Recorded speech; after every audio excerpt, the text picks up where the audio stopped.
And I'm going to invite my session 4 presenters to the stage. Paul, Claire, and Pete is going to take the place of Sherry for us. Okay, we'll get started. So Claire, I have a question for you. So for MHRA, in your opinion, can international collaboration efforts ever lead to full reliance among regulators and negate the need for duplicate inspections? And just a part 2 to that question, will there be harmonization soon on PV regulation as there's increasing collaboration across the board? Well, that would be utopia, wouldn't it? We'd all love that, I'm sure. And it's something that I think we would love to strive towards. I don't think it's something that we will get to in the short term, but I think what we are aiming for is to harmonise a lot more and to use each other's inspections and the intelligence that we gather to really input into each other's risk assessments and to recognise that we could all start to risk assess companies in the same way and use the same processes in order to do that. And then when we've identified issues that we can start to recognise, is that something that we need to incorporate into our risk? You know, if we're looking at it from an MHRA perspective, US FDA or Health Canada have been to this company, they didn't find anything that was particularly significant, therefore we can lower them down our risk assessment and use in that way. And I think the other thing that we want to aim for is to not be duplicating efforts. We want to get a lot more harmonisation on where each other are going.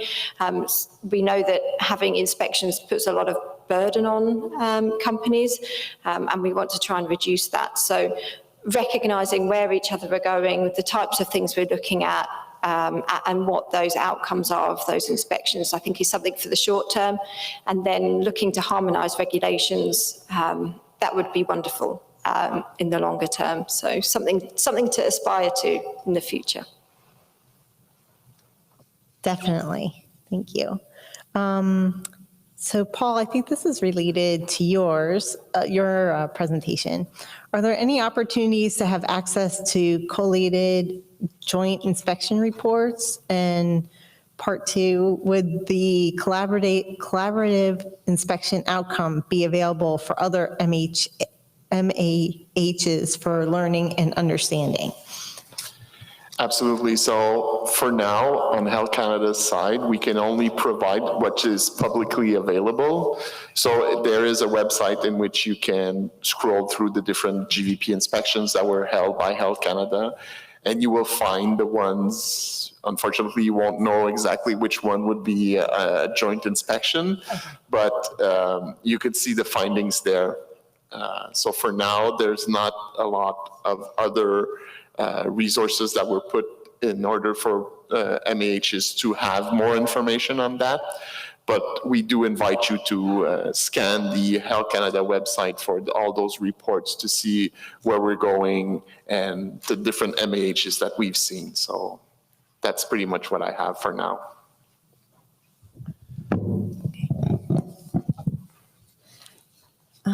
Let's see. Okay, Claire, for Project Orbis, what countries are included? So for Project Orbis, there are 8 countries included. So that is the MHRA, Health Canada, the US FDA, Singapore, Switzerland, Australia, Brazil, and Israel. I remembered them all. And Paul, why do virtual inspections take more time for health authorities, and can this be avoided? So in general, it would take more time because as we are planning, and again, this is on Health Canada's side, we have to plan sessions in advance. We need to make sure that all the SMEs are present during the inspection. So it's a lot of organizing. Whereas when you go directly on site, you just provide the agenda of which topics you'll be discussing. And then when you get there, it's easier to just discuss with the different SMEs present. Whereas when you're virtual and you stop the session, then if you have like smaller questions, then you need to perform another ad hoc session and then get the information that you wanted. So that's where we want to, that's what I intended of saying when it's taking more time. It's more of a generic way of building the inspection itself. Whereas when you go on site, it's much easier for everyone. Okay. I have another one for you, Paul. Can any country request training, and what is the process? Unfortunately, there isn't any specific training done. We invite everyone to consult our guidance documents, our regulations. We invite everyone, as Claire mentioned, there is the great webinar that will be held from the MHRA, where you can get information, sessions like these where we can get training. So these are the ones that you are encouraged to go to and assist, but unfortunately we don't, at least again, as the Health Canada way, we don't have anything formal for you to apply. And then I have one last question to kind of wrap up this discussion for session 4. Will this group do any dedicated symposia on pharmacovigilance in the future? So I think I'll answer that one. I'd say absolutely. We definitely have plans, or that's our goal, is to continue this collaboration and continue to put on pharmacovigilance conferences like this. We want to continue to be transparent, get the word out, and hopefully everyone in the audience enjoyed the presentations and the training, and you're interested in this topic, and we can continue putting on symposiums like this. Okay, thank you, session 4 presenters.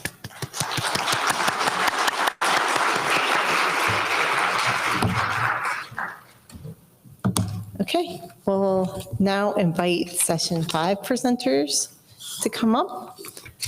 So that's Peter, Ginneh, and Chrissy.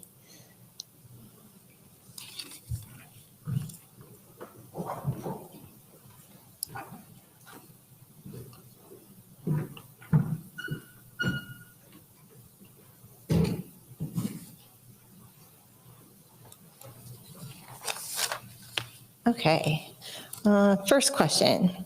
Do regulatory agencies expect evidence of corrections with their responses to inspection observations? So I'll try to answer that. We expect, we would request a response as quickly as possible, within 15 days. If the response can show proof that the correction was made, we recommend that that's included.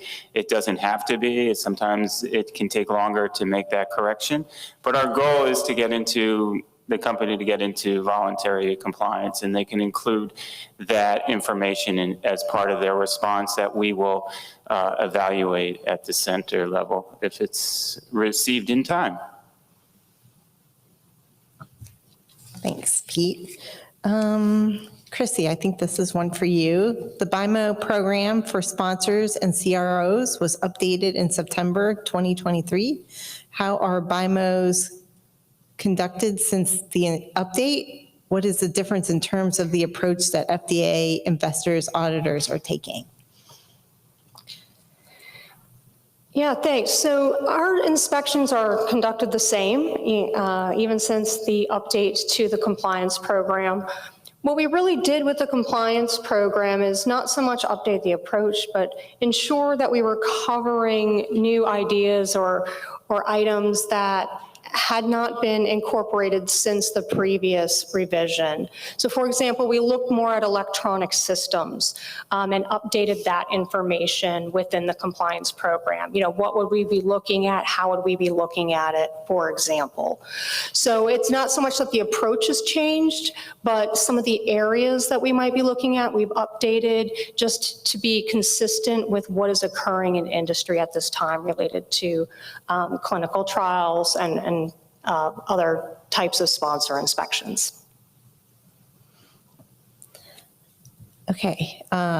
Is there a difference in type or frequency between PV inspections for generics or new drugs? So again, I'll try to answer this question. I think it depends. FDA uses a risk-based approach. We don't look particularly just at that one element, if it's a NDA or a generic. We look at many data points, the risk of the product, and we also look more globally at the firm. We're not necessarily looking at just one product, but at the firm. How many products do they have? What type of products they have? And the risk of those products and other information that we've received. So I think it's hard to answer that question just based on a comparison of generic versus NDA. Chrissy, we have a couple questions related to recruitment and hiring. So does FDA recruit candidates from the UK? Or is it possible for a foreigner based in the EU to become an international FDA inspector? Wow, I would love that. That would be fantastic. Unfortunately, to be hired with the US government, you do have to be a US citizen or a US national, unfortunately. So if you want to come here, that'd be great. But no, somebody who is, a foreigner in the EU, unfortunately, we cannot do that. So thanks for thinking of us. I have a question related to the RRAs. Will RRAs be planned or a surprise? So again, the RRAs will not be a surprise. The RRAs that we've conducted as part of the pilot were voluntary on the parts of the firm. So we were reaching out, requesting their participation in the RRA. So it was not a surprise. And once we got back word that they agreed to participate, then there was a further time given before we had the kickoff meetings and requested information. So also our inspections are also pre-announced for paid inspections as well. So they're not typically surprise inspections as well. So similar. We received a few questions about audit trails. Is there guidance, re-audit trails for electronic systems, something that we can use with our IT folks? And then another question, can we say more about performing risk-based audit trail reviews of GCP, GVP systems? Then the rest of the question says that it's kind of a challenge for some of the people involved in that. So I think they want to hear from you again about audit trails. Yeah, absolutely. So, audit trails are really important. And here's where I'm going to show that it's really important. I'm taking out my glasses because I wanted to make sure I got the citation right here. And so we do have a regulation that deals with audit trails. So if you refer to 21 CFR Part 11, and this is specifically 11.10E, it does say in there that the use of secure computer-generated time-stamped audit trails to independently record the date and time of operator entries and actions that create, modify, or delete electronic records. So that's the requirement. Changes shall not obscure previously recorded information. So I think quality assurance professionals who are hopefully in this audience, we understand that, right? And that this audit trail documentation shall be retained, so not must, but it shall, for at least as long as that required for the subject electronic records, and shall be available for agency review and copying. So if we're coming out to take a look, because it shall be available for us, it would behoove you to take a look at it before we get there. So I would really recommend that you take a look at your audit trails, make sure they make sense, that they're capturing the information that they're required to capture per the regulation. And then somebody wanted us to say it louder for the people in the back. So, hey, the people in the back. Yeah, we don't have we may have a published guidance. We have so many guidances, it's hard to keep track. But it is right there in the regulation. And so that should really be enough for your IT folks to say, yes, we do actually need to comply with this because it is in a regulation for that pertains to FDA in regards to electronic records.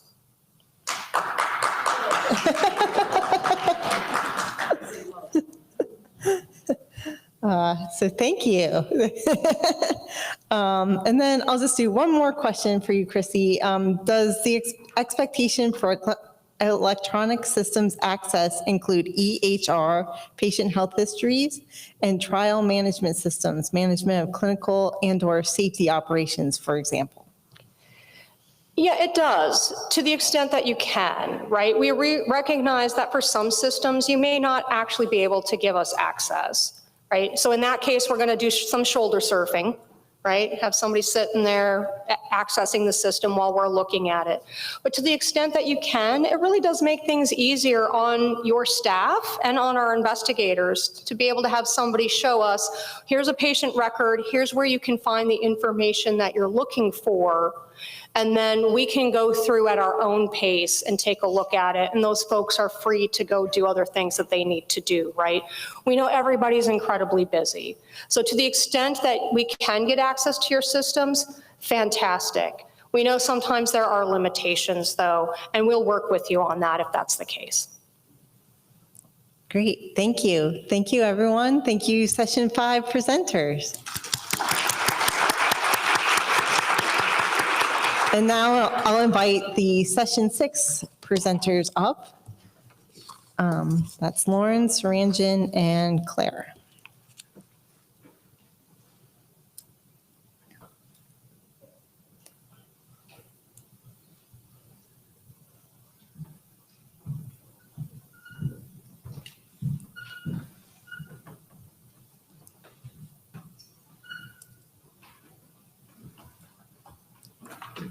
All right, thank you, everyone. Okay, so Lauren, we'll start with a question for you. If you're unable to find a pro code for a product, say a spray or pumps for topical application, what should be used? That's a great question. So if I wasn't sure what pro code to use or product code for the device constituent part of my product, the first place I would go to is, unfortunately it's on my slides, there's a website that has a list of the common device types in NDAs, ANDAs, and BLAs, and check there first. There might be one that fits nicely. But if not, there is a pro code database that's searchable for both common device names and pro codes. That's also on my slides. So do check out those links. But, you know, if you just are looking for help, I would recommend reaching out to CDRH's Division of Industry and Consumer Education, or DICE. It's DICE at fda.hhs.gov, and they can help to identify a pro code that aligns with your product. Or you can reach out to the Office of Combination Products, and we can help you as well. All right, thank you. Saranjan, will pre-market vaccine INDSRs be submitted via R3 to CBER IND and not EVARs? EVAERS. So when it comes to vaccine reporting, especially for pre-market IND, when we publish our guidance, the binding guidance, then yes, you would be submitting to FAIRS.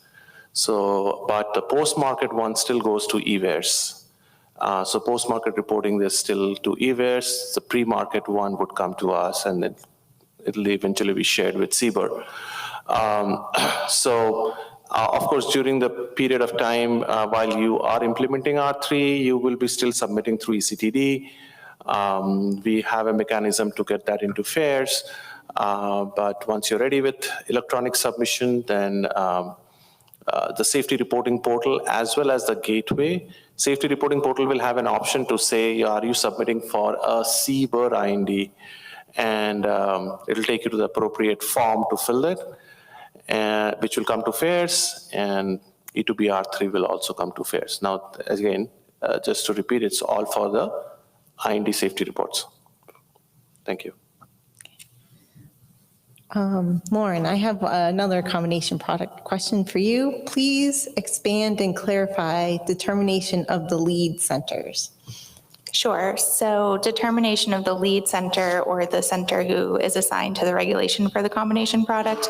I mentioned that this is based on the determination of the primary mode of action, which is the single mode of action that has the greatest contribution to the overall intended therapeutic effect of that product.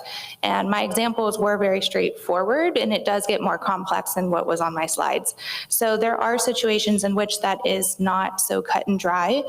Perhaps there's two independent modes of action. And so in that case, the lead center is determined based on the center that regulates other combination products that have similar types of safety and effectiveness questions, or if that center, there isn't a center that has that, it will be based on the center that has the most expertise that is relevant to the most significant safety and effectiveness questions of that combination product.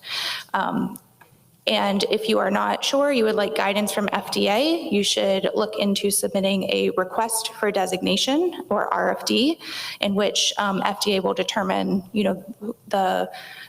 which constituent part has the primary mode of action and the lead center, or a pre-RFD, which is an informal way to receive that determination. Thank you. Saranjan, can you tell me more about submitting complaints to FAIRS? Submitting complaints? Oh, complaints to FAIRS. Yeah. So, so we have the product quality side of FAIRS. So you know that product quality side, you have the FAR reporting, you have the BPDR reporting, and then we also have from the voluntary side, we have the consumer complaint reporting. So they all come into FAIRS. So the FARS reporting actually has the FARS 3331A form, I think. So that's the form which is filled and submitted to, I believe, a mailbox, and then that report is then taken into FAIRS. And then you have the BPDRs, and they also then are submitted through the mechanism that they have, which then comes into FAIRS. And the consumer complaints also go into FAIRS. So they all are in one database. And we hope someday that we will be able to have a similar type of a portal that we do for adverse event reporting, which then can be utilized to submit the FARS BPDRs, and then also utilize the same portal to be able to provide the consumer complaint that we have got, which has, I believe it's a priority one. It is kind of sent, a copy of the report is sent back to the sponsors for their due diligence on that complaint. And hopefully that portal helps us to do that. That's it. Thank you. Okay. All right, one last one for you, Saranjan. Do we have separate FDA email contact for IND-SR pre-market product? Now this question is such there could be multiple answers, but when it comes to IND safety reports today are submitted through electronically, but a PDF format of the MedWatch through ECTD, to the ECTD format, through the gateway.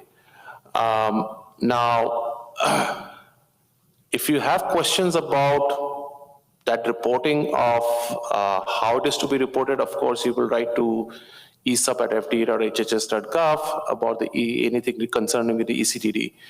When we move for those safety reports from ECTD to FAIRS, then these reports will have to be either submitted through the safety reporting portal, which is again a web form, or through the electronic submission gateway, which will be the E2B, ICH E2BR3 format. They will all go into FAIRS. Now, if you have any questions then your questions will be directed to fairs.esap@fda.hhs.gov. Now, those questions are mostly questions we would like those questions to be more on the technical aspects of things. Now, if you have anything to do with the regulatory aspect of things, then the best thing is to contact with the regulatory project manager in that therapeutic areas and ask that questions. Or I think there's a mailbox to ask any kind of regulatory questions relating to, should I be submitting this? What about these types of report? And what about this condition? So that would most likely should go to the CDER's Office of Regulatory Affairs, who can answer those questions. Thank you. All right. Thank you, guys. That was great. A big round of applause for session 6 presenters. And now I think Ray, oh, there you are. Okay, Ray's going to come up with some housekeeping items.